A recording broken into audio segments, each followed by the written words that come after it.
Assalamualaikum warahmatullahi wabarakatuh.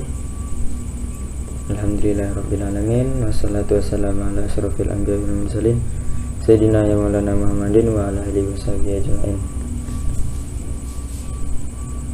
Teman-teman sekalian, perkenalkan, nama saya Waliuddin, jurusan Prodi Teknologi Pengolahan Hasil Perkebunan, NIM 30320220029. Dan yang terhormat kepada guru pembimbing kami, yaitu Ibu Nelly Kurnila, SPD, MPD, dan yang saya hormati teman-teman seperjuangan. Baiklah, di sini saya akan menjelaskan bagaimana tentang pengolahan pempek dari ampas tahu. Baiklah, yang pertama yaitu kita latar belakangi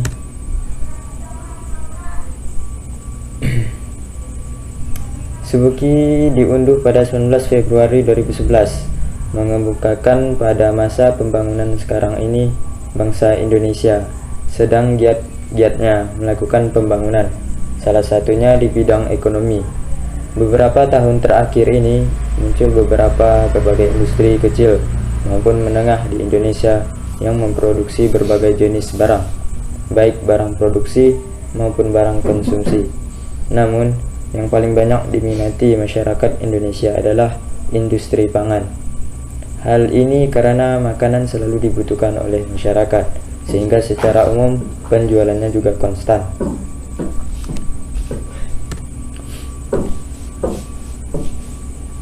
Selanjutnya, dalam rumusan masalah, bertitik tolak pada suatu sebab sebelumnya dapat dirumuskan masalah sebagai berikut. 1. Apa saja kandungan gizi yang terdapat dalam ampas tahu? Yang kedua, bagaimanakah cara mengolah ampas tahu menjadi pempek? Dan yang ketiga, bagaimanakah tingkat penerimaan responden terhadap pempek ampas tahu?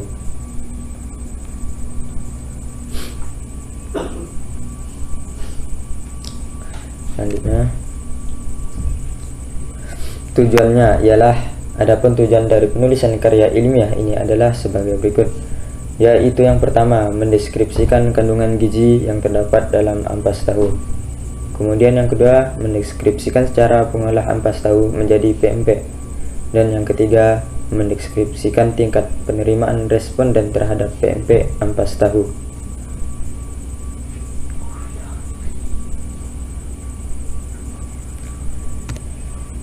Baiklah, kita menuju ke manfaatnya. Manfaatnya dari penelitian yang penulis dilakukan adalah, yang pertama yaitu bagian dari masyarakat. Bagian dari masyarakat ini memberikan informasi mengenai sumber makanan alternatif baru, yaitu jelas memberikan informasi mengenai salah satunya upaya mengurangi sampah organik lingkungan, dan kemudian sebagai bahan referensi tentang pengolahan limbah industri pangan bagi pihak yang membutuhkan. Selanjutnya, sedangkan bagi untuk penulis, yaitu menjawab rasa ingin tahu penulis, yaitu melatih untuk menggabungkan hasil bacaan dari berbagai sumber, meningkatkan pengorganisasian fakta atau data secara jelas dan sistematis, menambah ilmu pengetahuan.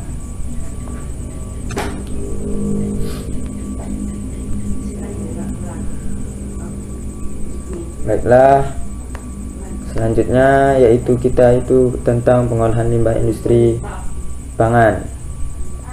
Limbah industri pangan pada umumnya ditandai dengan adanya kandungan benda padat yang tinggi dalam hubungannya dengan bahan buangan dari industri. Limbah industri pangan dapat berubah limbah padat maupun limbah cair, dan keduanya harus dibuang atau didaur ulang sehingga dapat berguna dan memiliki nilai.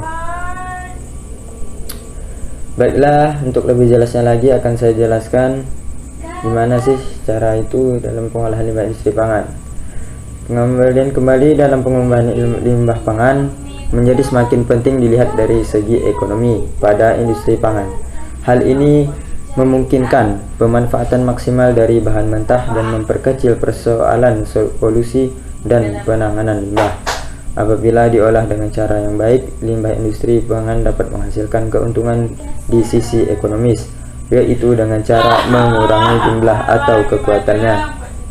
Pengurangan volume indah dapat dicapai melalui perubahan dalam proses pengolahan, dengan pemeliharaan industri yang lebih baik, ataupun dengan menggunakan kembali air dalam pengolahan yang tidak tercemar oleh sisa-sisa bahan pangan. Misalnya, air pendingin dan kondensor atau air yang digunakan kembali sesudah penyaringan. Kemudian pengurangan jumlah limbah ini mungkin tidak disertai berkurangnya jumlah limbah organik secara keseluruhan, namun dapat membuat penanganan sisa limbah lebih hemat dan efektif.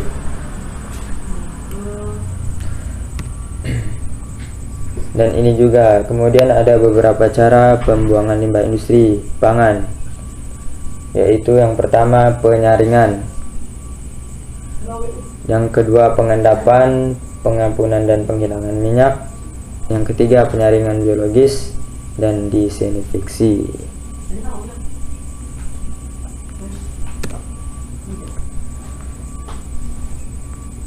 Pengolahan makanan. Cara produksi makanan yang baik CPMB adalah suatu pedoman yang menjelaskan bagaimana memproduksi makanan agar bermutu, aman dan layak untuk dikonsumsi. CPMB sangat berguna bagi kelangsungan hidup industri pangan, karena melalui CPMB industri pangan dapat menghasilkan produk makanan yang bermutu, layak dikonsumsi dan aman bagi kesehatan.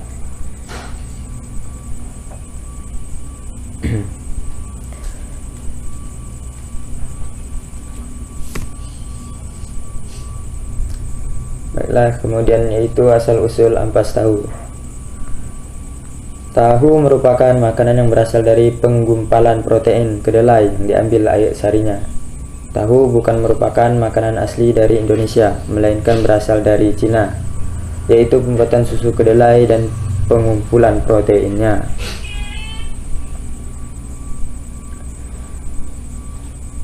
Baiklah, biar ingin lebih terperinci saya akan jelaskan lagi, yaitu tahu diproduksi dengan memanfaatkan sifat protein, akan mengumpul bila beraksi dengan asam.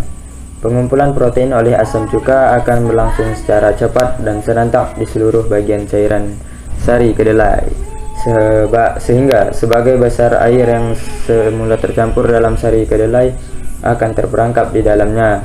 Pengeluaran air yang terperangkap tersebut dapat dilakukan dengan memberikan tekanan.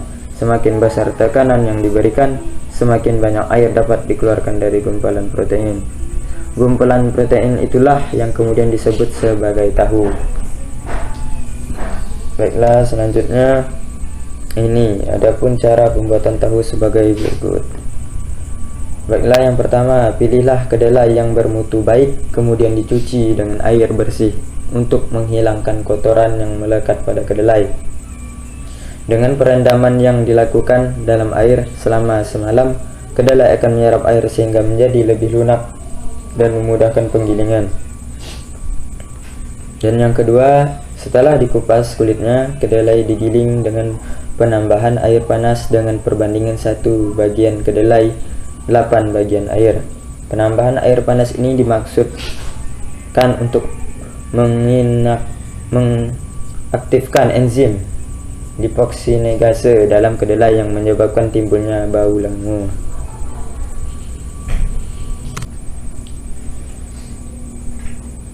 Selanjutnya yang ketiga, bubur kedelai yang diperoleh sebagai hasil penggilingan selanjutnya dimasak selama 15 menit untuk menginaktifkan pula zat anti nutrisi kedelai trypsin inhibitor, juga untuk meningkatkan nilai cerna. Bubur ini kemudian disaring.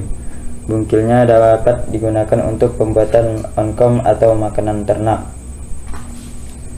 Dan yang keempat, hasil saringannya dipanaskan kembali selama 30 menit dan dikumpulkan dengan cara ditambahkan batu, tahu atau biang. Setelah menggumpal, disaring kembali.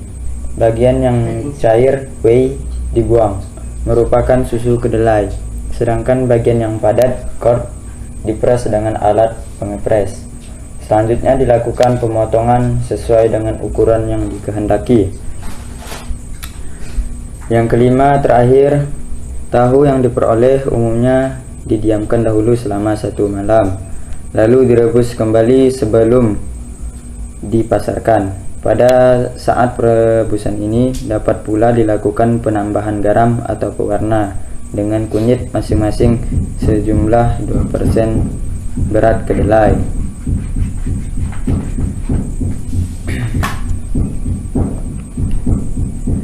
Akibat proses pembuatan tahu, protein yang semula terkandung dalam biji kedelai menjadi terbagi-bagi. Sebagian protein terbawa atau menjadi produk tahu, sementara sisanya terbagi menjadi 2, yaitu terbawa dalam limbah padat, ampas tahu, dan limbah cair.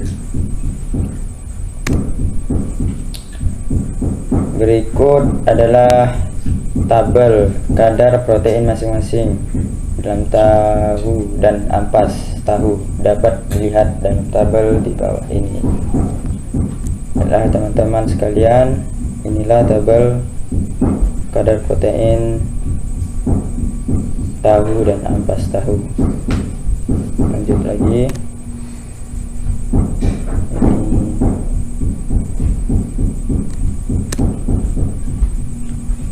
Ya, metodologi dalam penelitian. Yaitu yang pertama, tempat dan waktu penelitian. Pembuatan PMP ampas tahu tahap 1 dilaksanakan di rumah Tepna Hanadi di Jalan Dempo dalam Lorong Rotan Lebat nomor 431 Palembang pada tanggal 7 Januari 2011. Kemudian pembuatan PMP ampas tahu tahap 2-nya dilaksanakan di rumah Heni Saputri di Jalan DRM Isa Lorong Cinta Damai nomor 61 Palembang pada tanggal 12 Januari 2011. Dan kemudian pengumpulan ampas tahu dilakukan di salah satu industri rumah pembuatan tahu yang terletak di Jalan DRM Isa Lorong Cinta Damai Gang Saudara nomor 57. Oke, selanjutnya uji organoleptik. Cara pengujian dengan menggunakan indera manusia sebagai alat utama untuk pengukuran daya penerimaan tahap produk.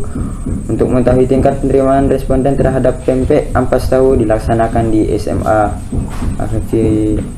Rius 1 Palembang di Jalan Bangau nomor 61 nomor 1258 pada tanggal 8 dan 12 Januari 2011. Lanjut lagi, yaitu yang kedua, jenis penelitian. Penelitian ini merupakan penelitian gabungan antara penelitian kualitatif dan penelitian kuantitatif. Penelitian ini dikatakan penelitian kualitatif karena dapat dari penelitian ini bersifat deskriptif dan mengumpulkan data-data yang diperlukan dari studi literatur dan menjelaskan penelitian. Selain itu, penelitian ini juga merupakan penelitian kuantitatif karena penelitian ini menggunakan data berupa angka dan bentuk presentase yang diperoleh melalui penyebaran angka. Baiklah, kemudian yang ketiga, populasi dan sampel. Populasi dan sampel. Para responden dalam penelitian ini berasal dari masyarakat yang berada di SMA Virus 1 Palembang, yang dipilih secara acak meliputi para guru, murid, serta karyawan. Dan keempat, teknik pengumpulan data. Data dalam penelitian ini dikumpulkan dengan cara studi literatur, uji organoleptik, dan penyebaran angket. Data yang didapat dalam studi literatur berasal dari beberapa website di internet dalam beberapa buku yang kemudian digabungkan dan ditulis pada bab kedua. Percobaan membuat PMP ampas tahu dilakukan dalam 2 tahap. Tahap pertama pada tanggal 7 Januari 2011 adalah saat pertama kali membuat PMP ampas tahu. Percobaan kedua dilakukan pada tanggal 12 Januari 2011.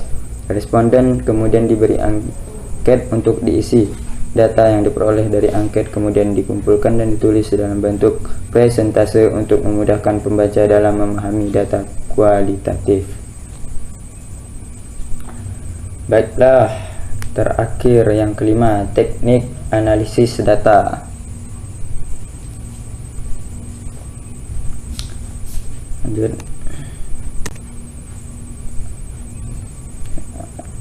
Adapun beberapa cara hasil penelitiannya mencangkup yaitu alat-alatnya yaitu yang pertama talenan, pisau, kuali, kompor, panci, tirisan atau saringan, spatula, sendok dan garpu, baskom, dan yang terakhir mangkuk.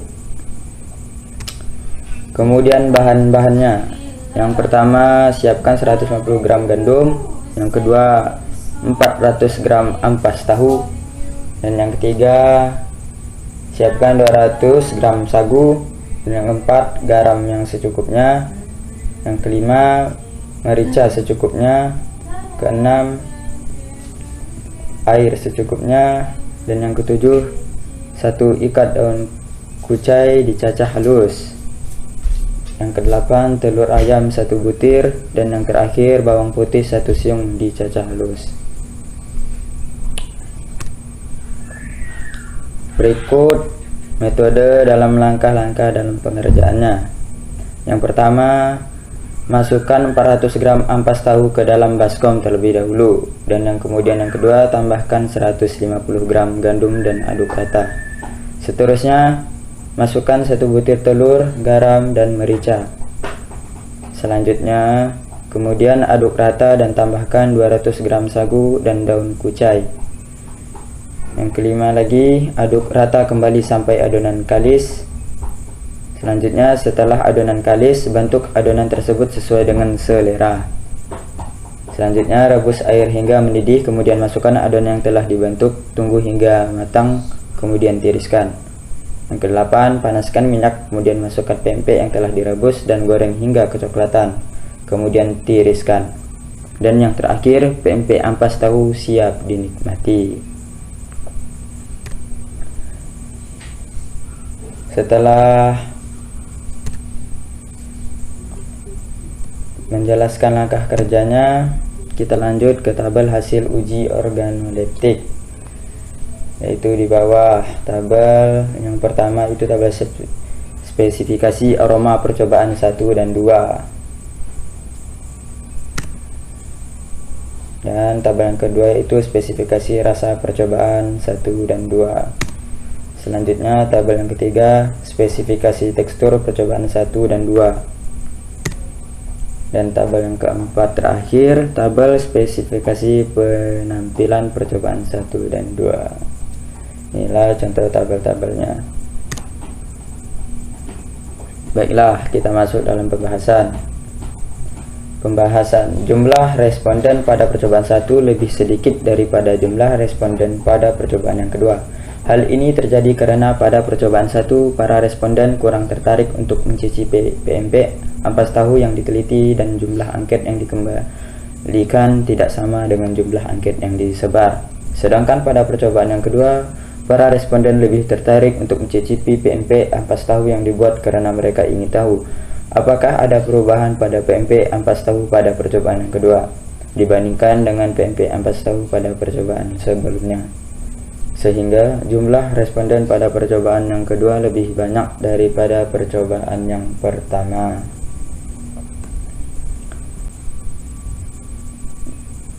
Baiklah, kita lanjut lagi kesimpulannya. Dari data-data yang berhasil dihimpun dan berdasarkan hasil percobaan yang telah penulis lakukan, dapat menulis simpulkan bahwa yang pertama, kandungan gizi dalam ampas tahu masih cukup banyak sehingga layak dikonsumsi. Yang kedua, ampas tahu yang selama ini dibuang dan menjadi salah satu sampah organik dapat diolah menjadi alternatif sumber makanan baru. Dan yang ketiga, tingkat penerimaan responden terhadap pempek ampas tahu cukup baik. Baiklah, kemudian saran. Setelah melakukan penelitian dan percobaan, maka penulis menyarankan, yaitu yang pertama, pengolahan pempek ampas tahu sebaiknya disosialisasikan kepada masyarakat luas, mengingat kandungan gizi dari ampas tahu yang masih layak dikonsumsi sangat disayangkan bila hanya dimanfaatkan sebagai pakan ternak. Dan yang kedua, sebaiknya penelitian mengenai pemanfaatan limbah yang memiliki nilai guna seperti ampas tahu semakin sering dilakukan, mengingat limbah pada saat sekarang ini telah menjadi permasalahan besar yang seringkali mengganggu keseimbangan lingkungan. Sebaiknya inovasi pemanfaatan limbah pada umumnya semakin dikembangkan dan diperbaharui, mengingat zaman yang semakin berkembang dan kebutuhan akan pangan, teknologi, serta bidang lain semakin meningkat. Pemanfaatan limbah dapat mengurangi jumlah modal industri yang diperlukan. Sebaiknya pemerintah semakin aktif untuk menyokong atau memberi dorongan kepada para peneliti dalam berbagai bidang, khususnya biologi. Baiklah, sekian presentasi yang dapat saya sampaikan tentang pembuatan empek-empek. Baiklah, saya tutup. Terima kasih yang telah menyaksikan. Sekian dari saya. Wabillahi taufiq wal hidayah. Assalamualaikum warahmatullahi wabarakatuh.